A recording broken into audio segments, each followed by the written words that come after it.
The collection of scumbags known as Creation Ministries International recently put out a pamphlet called Question Evolution, containing 15 questions that supposedly attack the basis of evolutionary theory, and that's been brazenly peddled by the group of tosspots known as PP Simmons. Lapkind77 has organized a collaborative response from a collection of excellent YouTubers, and this is my contribution. Please check out the video description for links to all the other users and their responses, and consider subscribing to them. I'm responding to question 5, and this particular piece of crap goes like this. How did new biochemical pathways which involve multiple enzymes working together in sequence originate? Every pathway in nanomachine requires multiple protein enzyme components to work. How did lucky accidents create even one of these components, let alone 10 or 20 or 30 plus at the same time, often in a necessary programmed sequence? Evolutionary biochemist Franklin Harold wrote, "We must concede there are presently no detailed Darwinian accounts of the evolution of any biochemical or cellular system, only a variety of wishful speculations." It really is difficult to express the number of levels on which this question fails. In fact, it's so loaded with ignorance and misinformation that it wouldn't surprise me if at any minute it collapsed under the gravitational field generated from the sheer weight of stupid that it contains. Of course, none of this comes as a shock, since the question originates in part from the despicable YouTubers known as PP Simmons, who I've demonstrated time and time again in previous videos are nothing but dishonest, dishonorable purveyors of vile and disgusting lies.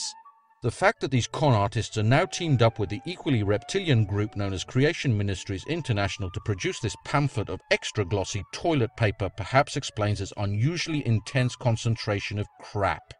With that said, I'll now explain why this question fails in every way imaginable, and why you'd be better off not reading the rest of this document and instead putting it to much more productive use.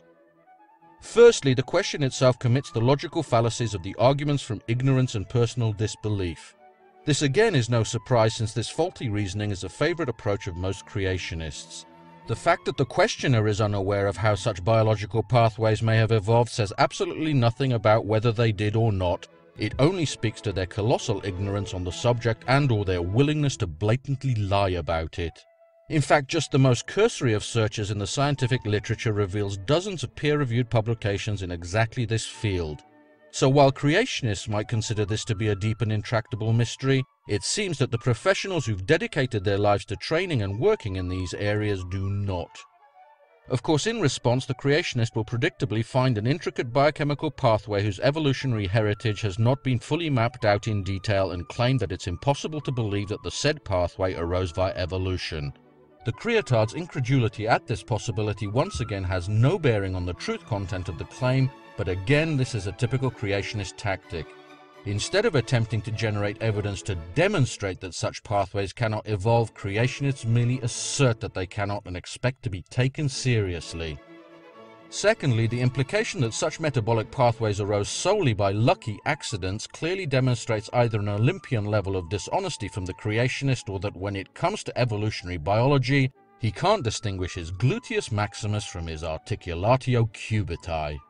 Since we're at least dealing in part with PP Simmons here, both possibilities may equally apply, but there's little doubt that this statement is indeed seasoned with a generous sprinkling of deceit. In reality, no scientist claims that evolution is a random process, because the random element of mutation is shaped by the distinctly non-random process of natural selection, something which professional liars like these are determined to ignore. I've personally pointed this out to PP a number of times in my rebuttals to the seemingly endless torrent of verbal sewage emanating from their YouTube channel, and yet they seem to be intent on ignoring this critical linchpin of evolutionary theory and instead propagating their grotesque mischaracterization of it. Thirdly, it's perhaps understandable why the idiot asking this question can't understand how multi-step pathways arose at the same time, because creationists are the only ones who believe that complex biological systems can pop into existence ex nihilo, fully intact and functional. Their inability to distinguish their belief in magic from the tenets of evolutionary biology therefore only serves to highlight the sheer magnitude of their intellectual atrophy. Of course, such systems didn't appear fully formed, but evolved gradually by discrete steps that built on pre-existing metabolic functions to provide competitive advantages to their organisms. We've observed the appearance of such discrete functions in the present day, both in the laboratory by the development of the ability to utilize citric acid as an energy source in bacteria grown under the appropriate selective pressures, and in the wild by the appearance of novel enzymes capable of allowing bacteria to utilize nylon oligomers as carbon sources. Furthermore, in the latter case, this evolution has not only been replicated in the laboratory, but two new and distinct nylonase enzymes have been identified in one bacterium in the wild, therefore clearly showing the evolution of a two-step pathway in barely one human lifetime.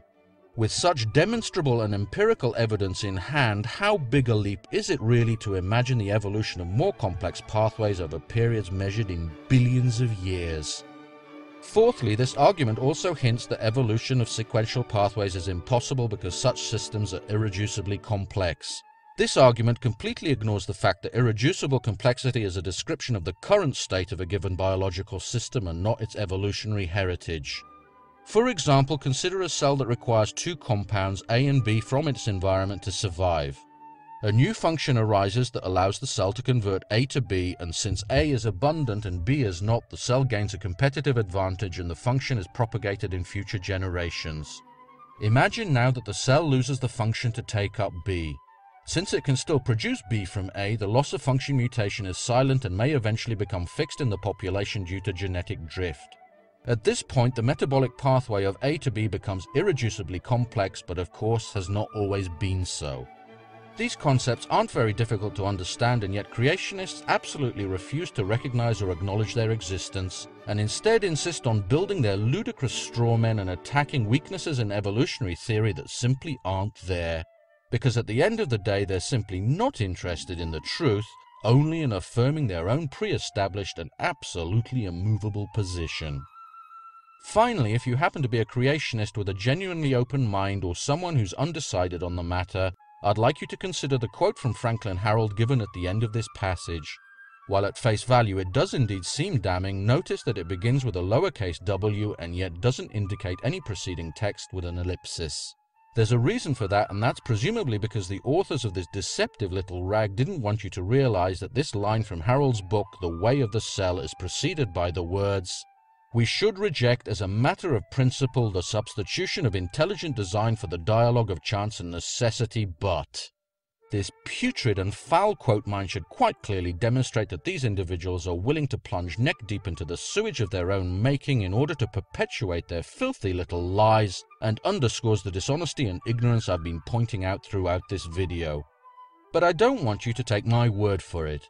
I urge you to take some time and sit down at a computer and check for yourself using reliable and unbiased sources.